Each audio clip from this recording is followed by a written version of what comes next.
Hello, and welcome to the Earl Hall Show. We've got a great guest for you today. Today on the show, I want you to meet Harold Phifer.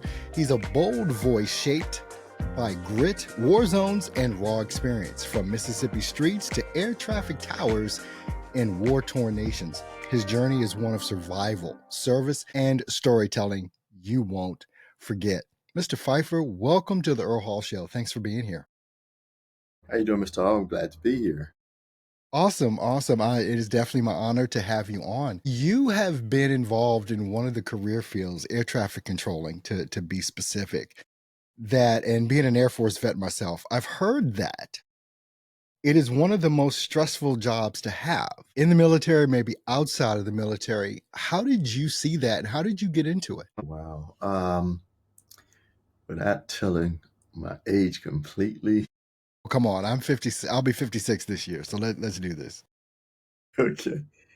In college, it kind of like they had a strike way back in the 80s, and they were trying to restaff the place. I remember that was Reagan, right? Right. Yep, I And remember.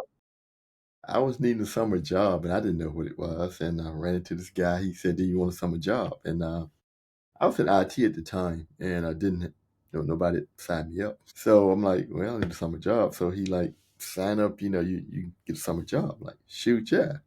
Okay. So didn't know what it was, signed up, and that's how I got in it, you know.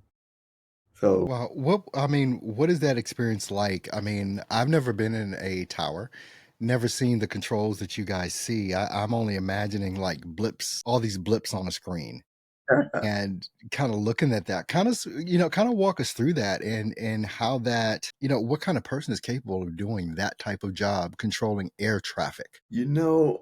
especially the way they started. It's heavily military, a lot of people from the military. I'm a college guy, had no military experience. Then they even went further, pulling up people from civil service, uh, Okay. RS, post office, whatever. So we were the oddballs. People in the military, had done it before, and we were the oddballs. So they found ways to kind of teach it to us or get us up to speed. But so you got the military and you got people from civil service, whether it be IRS or who knows, office or whatever, right? And then you had these college students. And one thing that I picked up we all have in common, because you got all these different background, from city or whatever. And one thing I picked up that we all have in common, some form of OCD. Okay. We somewhere on the spectrum, and they run a lot of people through high intelligence, engineers, doctors, you name it. And I guess, and I'm assuming, okay, if they're now on that spectrum, they struggle to do it. Wow. Weird thing, because and I didn't realize to 20 some years in, and I started to Okay. realize we all got these weird quirks, and bang, there you go. Okay. Yeah, it's a different environment. I think they all pretty much include, kind of got a morbid sense to death. No, they really don't think about it. They really don't bother them. And it's weird. And I guess with that, you're not thinking about, I hate to say this, but you're not thinking people are on these airplanes. You Okay. just instinctively do it. And, you make that decision no matter how tight it or how tough it gets, you make the right call and you just keep going. Well, I'm sure you followed, or I'm assuming you followed over the past couple of months, the different air things that have been going on with the planes and helicopters and things of that nature. Is that more on air traffic control, or is other systems involved that, because a lot of people are concerned even now about flying? Nah, those guys are pretty good. It's been a while. I do it international. I'm in Iraq now. I do it here. But even in the US, I vouch for them. No, those guys are pretty good. System, it's a good system. I just want to say just small hiccups. No, Okay. back to back, it kind of spook you, but They work millions of airplanes every day. I can only imagine. Yeah, it's not normal. It's not normal. Well, I'm glad you had that conversation with me because I really want to get into talking about your book, which is My Bully, My Aunt, and Her Final Gift. There it is right there on screen. We're going to link to that book in the show notes as well so people can just grab that book right now. Is this book, this literature, is it more of a fictionalized version of who you are or is it spot on? It's kind of spot on. And the thing Okay. is, I was like that as a kid because it talks about my relationship with my aunt, you know, from a kid. And I was always, I guess driven. I was always, she couldn't shake me. And I was always like Mm, that. I knew there was something better. I knew I had a good inkling that I was going to make it, even though okay. my aunt kept putting obstacles there, but I knew if I could get around them, I'd be okay. Well, how is it that your aunt got so involved in your life in the first place? My mother was schizophrenic, and she wasn't very good at keeping a job. So my aunt took us in, and that was my aunt baby sister. My mom was my aunt baby sister, Okay. and my mom was one of those. They say arrested development. Really should didn't want to leave the house. Should never have left that. She wasn't really ready for it. Okay, and I could tell as a kid, right? But anyway, once she, whatever happened, they claim somebody gave her a Mickey. What do you call it today? A roofie, Okay. and it freaked her out, and she never recovered. And she was pretty weird, right? So my aunt wanted to be the mother or adopt my older brother Jerry, and because even though my mom had her condition, she wouldn't let her do it. So for whatever reason, my aunt spent all of my childhood trying to prove that she would have been a better mother to Jerry. And that's what all the quirks, and I guess her trying to take on that role, me and the rest of my brother had to be less than. Mm. We couldn't outshine Jerry. So no matter what I did, no matter how great, she had to find a way to squash it or take that tarnish off. When you think back to that beginning, which was decades ago, what do you think gave you the fortitude to overcome this and achieve the level of success that you have? This is going to sound a little weird. I was a bastard child, but I think also knowing my dad was a principal and knowing my dad was a principal, I guess it made me feel like I was somebody. So even though I was belittled and humiliated and bullied and you name it, I think I still felt I was somebody. And I had no relationship with my dad. I mean, you know, not until I was 21, and I initiated the relationship. But still, I think I don't know. As weird as it sounds, I mean, even looking back, he could have been a garbage carrier, a garbage man, and I think I still would have pretty much had that same mentality. But it didn't matter that I had, even though nobody thought I had a dad. It did matter that I knew I had a dad, Yeah. and that's weird. That's weird. Yeah.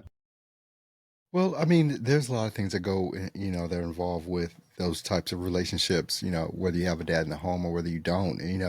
Especially as men, we kind of try and identify ourselves many times through our fathers, even try and live up to that expectation that they may have if they're around, with that. But I think wanting to have your father have that sense of pride for most sons is really a driver, for all of this. When you thought about this whole, I guess you can call it reveal of who it is that you are, through this book. How did you come? I mean, why were you so brave to put pen to paper, as we say, and tell this story? Oh, this story was easy. The first one, our first book was Surviving Chaos. And that wasn't that hard. It was a couple stories was hard, but I did a book. The first one I wrote was Surviving Chaos, How I Found a Piece at a Beach Bar. My mother used to humiliate me so much that it was hard to embarrass me. It's like it's like Wow. he took that I guess that fear of being embarrassed away. So writing the book, expose myself, okay, kind of.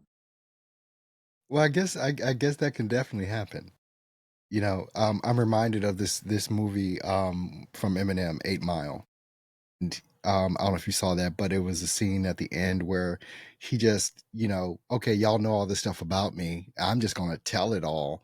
Now you have nothing to say about me anymore in this rap battle that they were having. And he drained all of their, all of their lyrics that they would come up with because he just said, yeah, you did it, and I did this, and so on and so forth.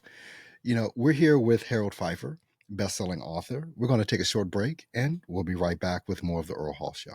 Your content is drowning in an ocean of noise. While you're posting, your competitors are converting. I've watched hundreds of business owners create content that gets ignored. Generic videos that don't speak to their audience. That's why I've spent 15 years perfecting the art of scroll-stopping promo videos, custom scripts, professional production, built to sell on every platform: Instagram, Facebook, YouTube, and even paid ads. Right now, get your own professionally crafted 30-second promo video for just $97. Custom script, fast turnaround, designed to convert. Don't let your brand get lost in the scroll. Click the link in the description and let's make your business impossible to ignore. We're back. We're with Harold Phifer, best-selling author on Amazon. The links are in the description to make sure that you go ahead and grab his book as well. Harold, who do you credit more? I mean, you went through a lot with your mom, with your aunt. Who do you think you credit more with your ability to push through and to accomplish, even through the dark times, or Wow, because of the dark times? it's gonna sound weird, but I know I said that previously. I just believe that there was something better. I mean, my mother never pushed me, motivated me, or anything. My aunt, a little bit. I got to give her that credit, but she wanted me to be a pastor. She wanted me to go into. She wanted me to be a preacher.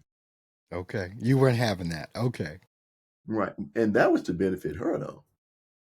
She she was such a fanatic, and she felt like if Pastor Keith wasn't available, she needs somebody to talk to the Lord just in case she needs somebody else to vouch for her.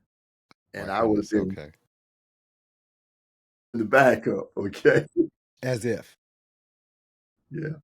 With all that being said, and the struggles that you've gone through, you don't talk a lot about male role models.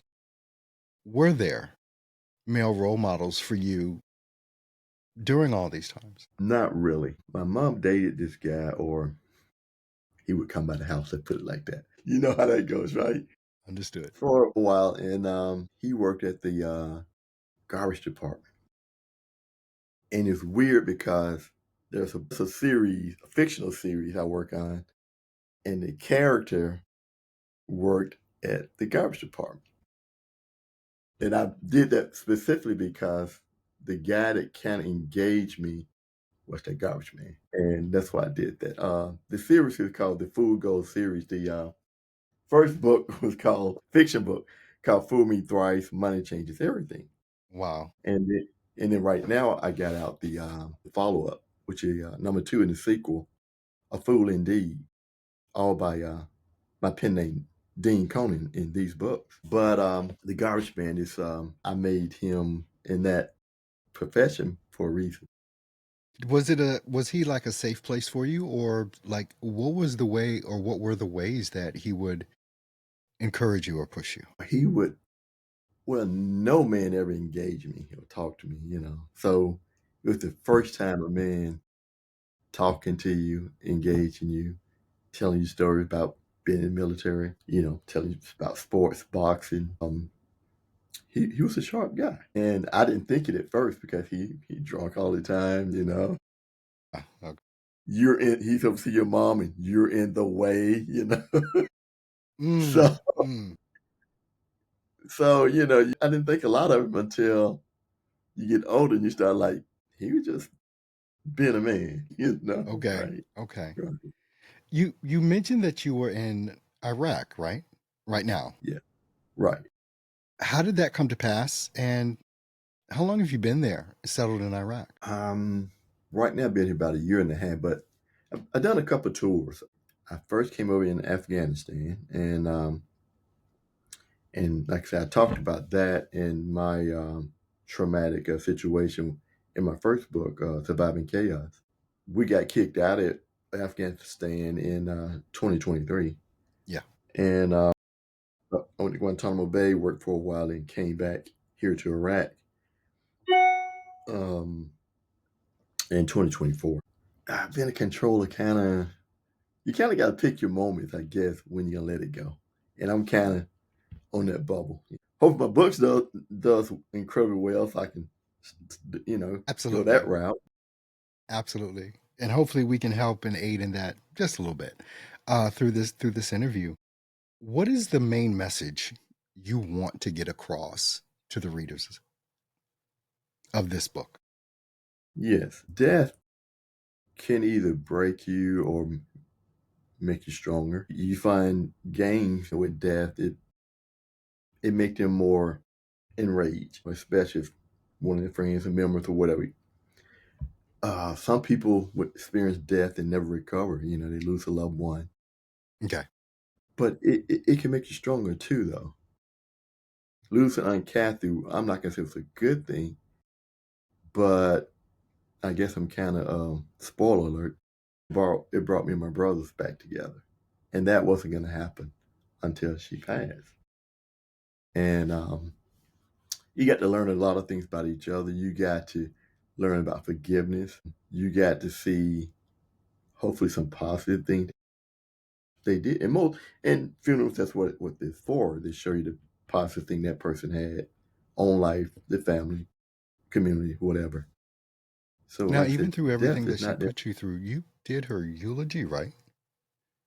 right. Another spoiler alert. So you guys definitely have to grab this to see how all of this came to fruition. It's going to be a roller coaster ride, bet on that. But just like Mr. Phifer said, there's a lot of lessons in there to be learned with it.